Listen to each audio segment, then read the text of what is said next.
लालू यादव की जो राजनीति रही है उससे इतर तेजस्वी यादव अपने आप को एस्टेब्लिश करने की कोशिश करते रहे हैं। और क्या इतिहास रहा है धीरज जी, आपसे भी नहीं छुपा है सुरेंद्र यादव का। और वो सेना का अपमान कर रहे हैं। क्या सेना का अपमान और जिस अपशब्द का उपयोग किया गया है, क्या तेजस्वी यादव डर रहे हैं? क्या अमित शाह जी कल आ रहे हैं, उसी के डर से ये महारैली किया जा रहा है पूर्णिया में? देखिए, डर तो नहीं है। नमस्कार, मैं हूं धीरज पराशर और आप देख रहे हैं मेरे साथ देशवा न्यूज। जब से महागठबंधन की सरकार बिहार में बनी है, आए दिन कुछ ना कुछ उथल पुथल चलते रहता है। कुछ नेता, कुछ मंत्री के बयान ऐसे आ जाते हैं जिससे कि हमारे माननीय उप मुख्यमंत्री तेजस्वी जी भी कभी कभी मतलब अस्थिर अपने आप को महसूस करते हैं। और कुछ इस तरीके का बयान उनको असहज कर देता है। चाहे मैं बात कर लूँ 4-5 ऐसे नेता का जो कंटिन्यू इस तरीके से बयान दे रहे हैं। इसी मुद्दे पे बात करने के लिए हमारे चैनल के हेड अमित जी हमारे साथ हैं, क्योंकि वो राजनीति को खास अपने एक चश्मे से देखते हैं। उनसे ही चर्चा करते हैं, उनसे ही बात करते हैं और समझते हैं कि बिहार की स्थिति को वो अपने चश्मे से कैसे देखते हैं। अमित जी, स्वागत है सबसे पहले देशवा न्यूज़ में। आपके नज़रों से कैसे समझें कि बिहार में क्या चल रही है और परिस्थिति आगे आने वाले समय में क्या होने वाली है? धीरज जी, देखिए, सबसे इंटरेस्टिंग तो ये है ना कि नीतीश कुमार पीएम बनना चाहते हैं, तेजस्वी सीएम बनना चाहते हैं। तेजस्वी कहते हैं भाई आरजेडी ए टू जेड की पार्टी है, आरजेडी देश हित में काम करती है। यानी लालू यादव की जो राजनीति रही है उससे इतर तेजस्वी यादव अपने आप को एस्टेब्लिश करने की कोशिश करते रहे हैं। लेकिन जैसी ही सरकार बनी, आप देखिए कल का बयान, आप देखिए सुरेंद्र यादव ने जिस तरह से सेना का अपमान किया है और अब तक कार्रवाई नहीं की है।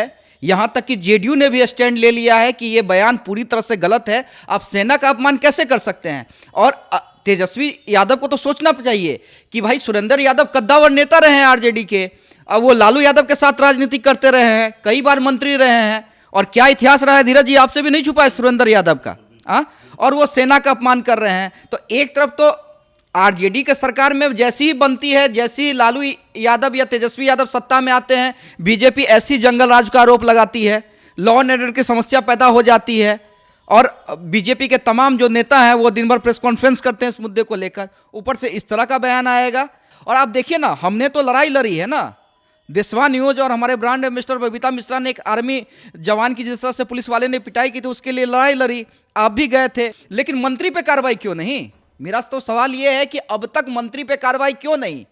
क्या सेना का अपमान और जिस अपशब्द का उपयोग किया गया है, क्या तेजस्वी यादव डर रहे हैं कार्रवाई करने से?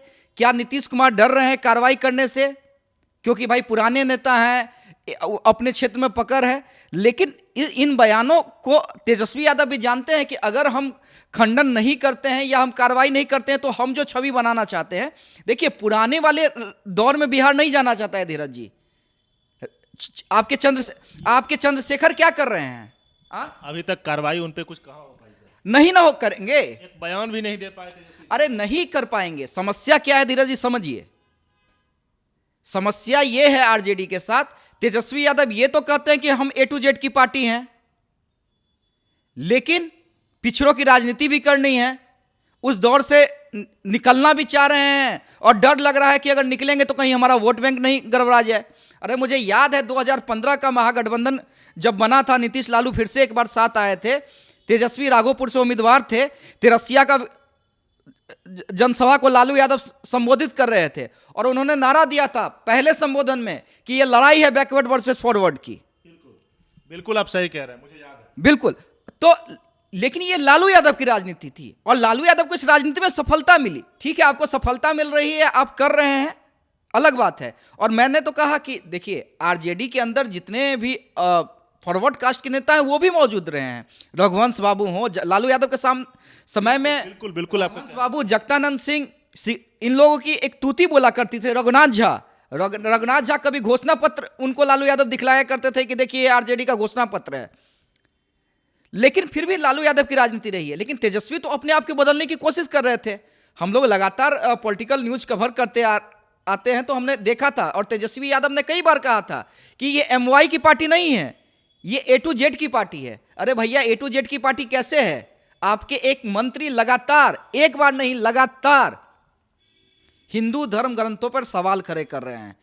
ये कह रहे हैं कि अब जो है वो हम अंगूठा नहीं देंगे, बल्कि जरूरत पड़े तो अपना हक छीनेंगे।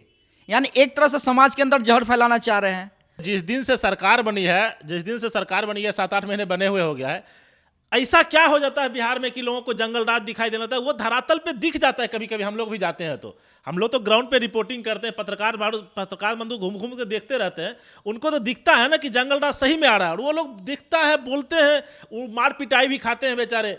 देखिए, मैं ये नहीं कहूंगा कि महागठबंधन की सरकार या जब भी लालू एंड फैमिली की सरकार आती है तब जंगल राज की स्थिति हो जाती है। देखिए, मैं इससे सर मैं रोकूंगा, मैं इसलिए आपको रोकूंगा। मेरी बात सुन लीजिए। अगर हम आंकड़ों पे जाएं तो जब एनडीए की भी सरकार भी थी तो लॉ एंड ऑर्डर की स्थिति यही थी लगातार। हाँ, लेकिन मैं आपसे उसी बात पे आता हूँ। आखिर भारतीय जनता पार्टी बेहतर विपक्ष है ना राष्ट्रीय जनता दल से?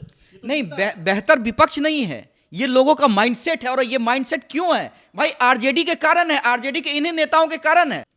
और सबसे बड़ी समस्या है, सिर्फ तेजस्वी यादव के लिए नहीं पैदा कर रहे हैं मुसीबत, यहां पे नीतीश कुमार के लिए भी कर रहे हैं। क्योंकि नीतीश कुमार तो सपना देख रहे हैं पीएम बनने का। अरे भैया, भतीजा को यहां की गद्दी तभी सौंपेंगे ना जब दिल्ली में अपने गद्दी सेट कर लेंगे। तो क्या सेना का अपमान करके नीतीश जी पीएम और तेजस्वी जी सीएम बन जाएंगे? ऐसा होने लग रहा है ना कि उनके खिलाफ उनके पार्टी में ही षड्यंत्र किया जा रहा है। देखिए, इस तरीके का बयान क्या मतलब जगजाहिर क्या करता है, क्या वो बताना चाहते हैं? हर जगह हर आए दिन 1-2 दिन के अंदर कुछ ना कुछ ऐसा बोल देते हैं कि या तो सुर्खियों में रहने का उनको आदत है, या तेजस्वी जी को असहज करके उनका पैर खींचने का नहीं होता, मगरमच्छ पकड़ लिया किसी को फिर वापस खींच में पानी ले आए, वही वाली स्थिति यहाँ पे हो गई तेजस्वी जी। देखिए, बीजेपी फोबिया समझते हैं ना, इन लोग को बीजेपी फोबिया हो गया है कि काउंटर करने। अरे भैया, आप बीजेपी का काउंटर कीजिए ना, बीजेपी की नीतियों का, महंगाई है, बेरोजगारी है, आप दिन भर में 10 बयान दीजिए ना।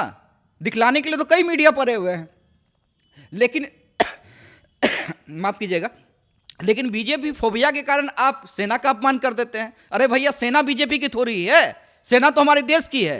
सरकार किसी भी रहे, सेना हमारी सुरक्षा करती है। हाँ, वो बीजेपी का तो एजेंडा नहीं है ना। सेना के नाम पे बीजेपी तो राजनीति नहीं करती है ना। तो आप सेना का अपमान कैसे कर सकते हैं? आप जब ये कहते हैं सामाजिक, आप तो कहते हैं ना कि हम ये सामाजिक न्याय की पार्टी हैं, धर्मनिरपेक्ष पार्टी हैं, तो क्या उस धर्मनिरपेक्ष में फॉरवर्ड नहीं आते हैं, ब्राह्मण राजपूत नहीं आते हैं? क्या आप जातीय तनाव पैदा करके, मैं बार बार कह रहा हूं कि देखिए, बिहार अब उस माइंडसेट में नहीं जाना चाह रहा है, और खास तो धकेला जा रहा है ना सर, इनके मंत्रियों के द्वारा, इनके पार्टी के समर्थकों के द्वारा बार बार तो ये दर्शाया जा रहा है कि उस दौर में तुमको ले जाया जाएगा। बिहार की जनता इस बात को तब कहीं ना कहीं 0.1% उसके दिमाग में सेट तो हो रहा है ना सर। ये लोग कोशिश क्या कर रहे हैं कि इसी बहाने, क्योंकि जानते हैं कि बिहार का जो वोट समीकरण है उसमें अगरों की जो वोट प्रतिशत है वो कम है और पिछड़ों की ज्यादा है।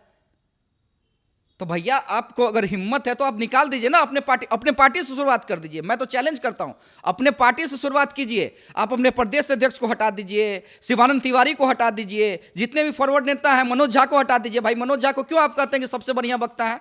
राज्यसभा में क्या स्टैंड लेते हैं मनोज झा? तिवारी जी को हटा दीजिए, मुख्य प्रवक्ता बनाए हुए हैं। वही मैं कह रहा हूं कि शिवानंद तिवारी जो राष्ट्रीय उपाध्यक्ष हैं उनको हटा दीजिए ना तमाम फॉरवर्ड नेताओं को।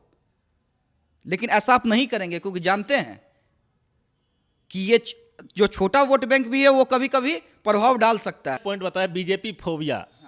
क्या अमित शाह जी कल आ रहे हैं, उसी के डर से ये महारैली किया जा रहा है पूर्णिया में?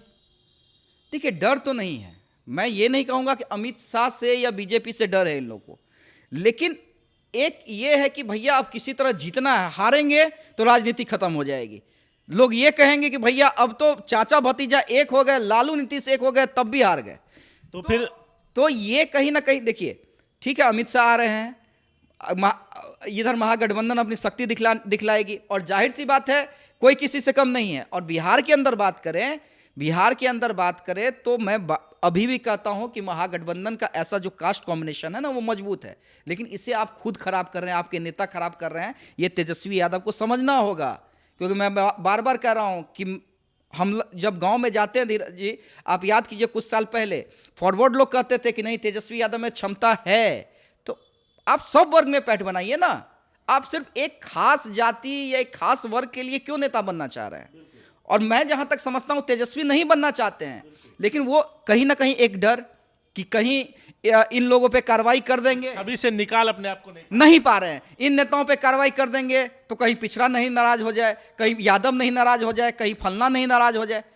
अरे भैया स्टैंड लीजिए ना, आप स्टैंड लीजिए। मैं कह रहा हूं कि जो आप काम कर रहे हैं या जो यूथ में हम लोग भी घूमते हैं ना, जो यूथ में आपकी पकड़ है, आपको लोग बिहार के भविष्य के रूप में देखिए, लड़ाई किसके बीच में है अल्टीमेटली? आफ्टर लालू यादव, नीतीश कुमार, रामविलास जी तो स्वर्गीय हो गए, तो दो लोग बच गए, लालू यादव, नीतीश कुमार।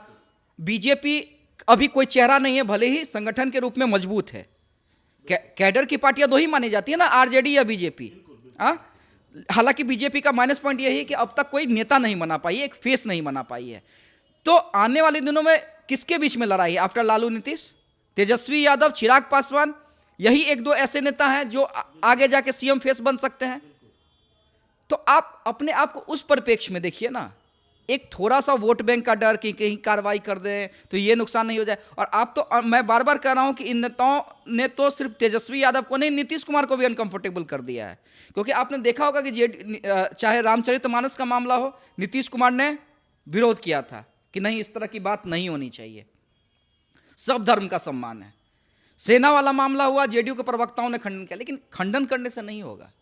अगर आपको लंबा देखना है, लंबा सोचना है और देखना है, बड़ा लक्ष्य की प्राप्ति करनी है राजनीति में, चाहे वो नीतीश कुमार को या तेजस्वी यादव को, तो ऐसे नेताओं पे तुरंत लगाम लगाना होगा जो सेना का अपमान करते हैं, जो हिंदू मुसलमान करते हैं, या जो जात की राजनीति करते हैं। अगर ऐसे नेताओं पे लगाम नहीं लगाया तो इसका नुकसान आप देख लीजिएगा 2024 में।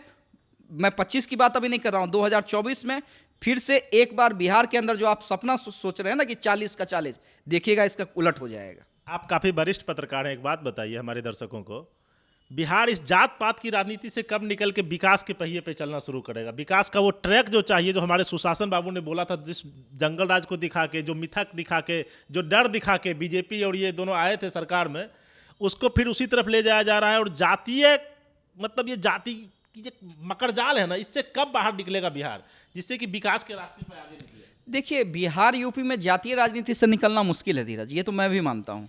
भैया कोई राजनीति कर रहा है तो वो अपने एजेंडे पर राजनीति करेगा। और ये कहा भी जाता है कि बिहार में रोटी और बेटी जात देख कर दी जाती है, मतलब वोट और बेटी जात देख कर दिया जाता है।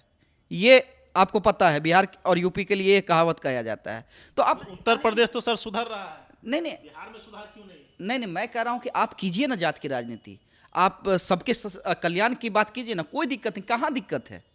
आप अति पिछड़ा के लिए कीजिए, दलित वर्ग के लिए कीजिए, आप अपना लवकुश समीकरण मजबूत कीजिए, एमवाई समीकरण मजबूत कीजिए, भैया कीजिए ना, कहीं कोई दिक्कत नहीं है। तो नीतीश कुमार भी करते थे। नहीं, धीरज जी, नीतीश कुमार भी करते थे।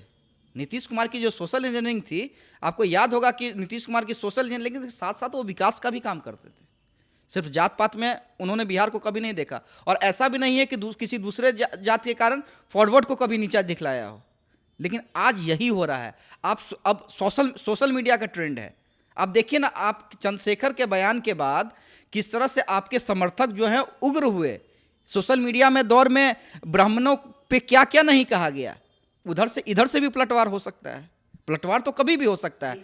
तो आप भैया वैसा माइंडसेट क्यों बनाना चाह रहे हैं बिहार का, जिस दौर से निकल चुका है? अब देखिए, वैसे भी कहाँ किसी को फुर्सत है, खासकर मिडिल फैमिली वाले लोगों को, वो तो भैया किसी तरह अपना ज़िंदगी गुजार रहा है।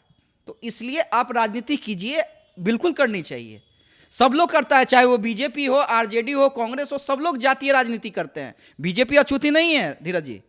लेकिन मैं कह रहा हूं कि अगर जो ट्रेंड आप बना रहे हैं, राजनीति कीजिए, लेकिन ऐसी राजनीति कीजिए ना जिससे दूसरे जात का नुकसान ना हो, जिससे जो हमारा हिंदुस्तान है उसकी भावना। अब सेना पर बयान देखिए, आप तो अब कहीं ना कहीं क्या करना चाह रहे हैं? सेना, देखिए, सेना का अपमान ना आपका फॉरवर्ड सहेगा, ना पिछड़ा सहेगा, ना हिंदू सहेगा, ना मुसलमान सहेगा।